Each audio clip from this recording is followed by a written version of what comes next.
Hey guys, welcome to my channel, Run Free and Strong. I'm Reto. It's Sunday, January 31st. We're ready for our Sunday long run, and we're going to use that opportunity to walk through how to plan and execute a dress rehearsal for an ultramarathon. As we're progressing through our long run today, we will walk through 3 phases of a dress rehearsal: the planning, the execution, and the retrospective and lessons learned. Let's go. Let's walk through the 3 phases of the dress rehearsal. Phase 1 is to plan and prepare for the dress rehearsal. I recommend a dress rehearsal 3 to 4 weeks before the race and incorporating that into a planned long run. Dress rehearsals are a great readiness assessment that help us identify what's missing and what doesn't work. One of the first things we want to do is to familiarize ourselves with the key race information and race course. Then we want to prepare a draft race strategy and plan. In addition, we want to have a checklist for everything we need for the race. And we want to lay everything out on the checklist that is necessary for the dress rehearsal, which may be a subset of what we need for the eventual race. What I like to do to plan and prepare for the dress rehearsal is to take a look at the race website.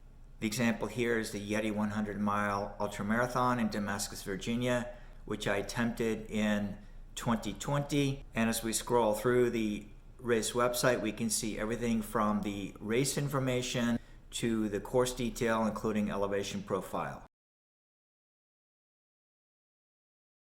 Many of the ultramarathon races also have a Facebook page and Instagram account to facilitate conversations among race director, race participants, and I find it very helpful to peruse those as well. I've also found it helpful to prepare a race strategy and race plan. I use a simple Excel spreadsheet. I also prepared a detailed list or inventory of everything I needed, both to wear at the start line for the race, as well as have in a car or drop bag. This is just an example of what I needed for that particular race. Phase 2 is to execute or run our dress rehearsal. We want to follow as much as possible the race day routine. It's another pre-race readiness check. We want to transport to the start of the dress rehearsal. For the dress rehearsal, I find it helpful to set up the car as a practice aid station. We then want to start the dress rehearsal run, use it as a practice, and adjust throughout as needed. It's totally okay if things don't go according to plan. One of the reasons of the dress rehearsal is to figure things out. We want to make mental notes of what works and what doesn't work. And very important is to relax and have fun. This is a dress rehearsal and it's not a race. There is a do-over. I like to lay out what I need for the race. And in our example here for the dress rehearsal, the night before, so that I am not stressed the morning of the race, trying to run around and find things. This is just an example, and for the dress rehearsal, it's a subset of what we need for the race. One of the most important things we can do as part of our pre-race routine, in addition to laying out everything we need, is to properly hydrate and fuel before we get to the start line.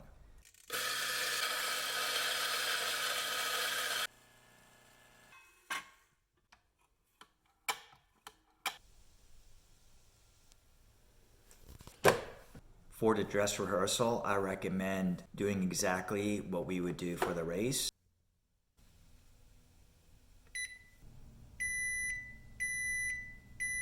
If that is starting with a pre-race breakfast, that includes, in my case, coffee, banana, yogurt, peanut butter and jelly sandwich, water, whatever works, we should follow that routine. I then packed up the car. I ran the dress rehearsal in a local park with approximately 3-mile loops as part of a 25-mile Sunday long run, and used my car as the practice aid station. One of the things we want to practice during our dress rehearsal is our run-walk strategy. I've created a video that describes the run-walk strategy. I'll link it on top and put a link in the description below. Right now we're doing 5-minute segments consisting of 3 minutes of running and 2 minutes of walking. 3 minutes of running, 2 minutes of walking.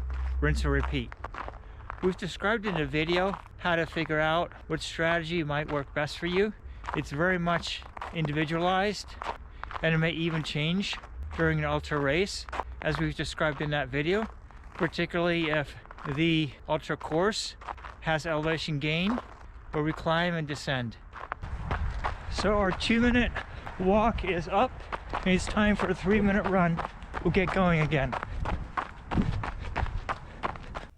In addition to the run-walk strategy, there are a few other things we can practice during a dress rehearsal. It's important that we hydrate and fuel early and often during the race.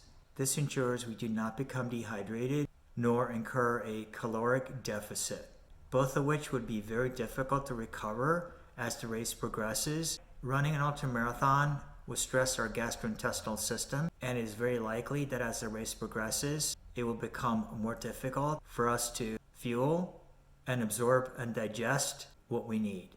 In an ultramarathon, we're going to be burning energy from our fat stores, but it's very important we continue fueling with carbohydrates, which will convert to energy very quickly.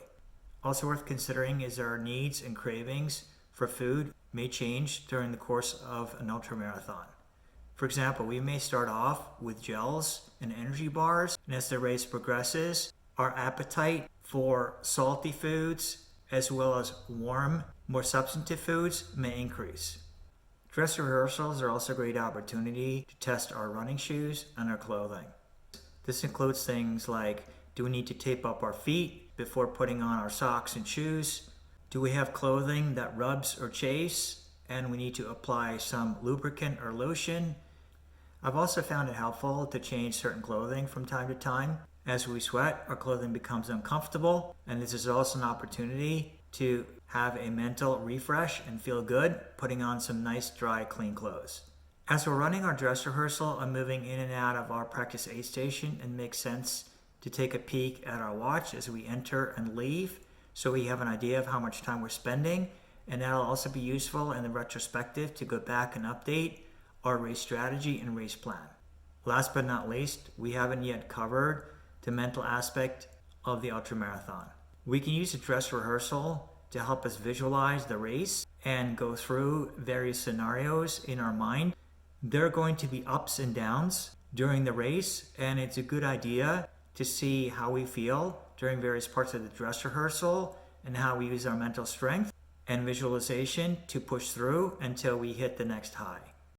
Once we've completed our dress rehearsal, we move from phase 2 to phase 3, which is our dress rehearsal retrospective. While things are still fresh in our mind, it makes sense to make some notes and to go back and review, and if necessary, update our race strategy, race plan, as well as our checklist of things we need for the race. This is an opportunity also for lessons learned to clearly identify what works and what doesn't work. What do we need to change to ensure we have a successful ultramarathon race and outcome? Completing the dress rehearsal, including the retrospective, also helps us build confidence so we get to the start line having gone through it at least once, maybe twice, and feeling good about where we are and knowing what we need to do during the race. Hey guys, run done. 25-mile long run. Dress rehearsal complete. 25 miles in 4 hours and 10 minutes, finished in the dark. Dress rehearsal went well. Found out a couple of things. My calves starting to cramp up around mile 20. Quick diagnosis, probably insufficient hydration and insufficient salts. So I need to hydrate more and eat salty foods or take a salt pill. Hope you enjoyed the dress rehearsal and the run. And if you did, would really appreciate if you give the video a thumbs up. Hit that like button, leave me a comment below with any questions, and if you're new to the channel, would really appreciate if you consider subscribing to follow my journey. Thanks very much, and see you in the next one.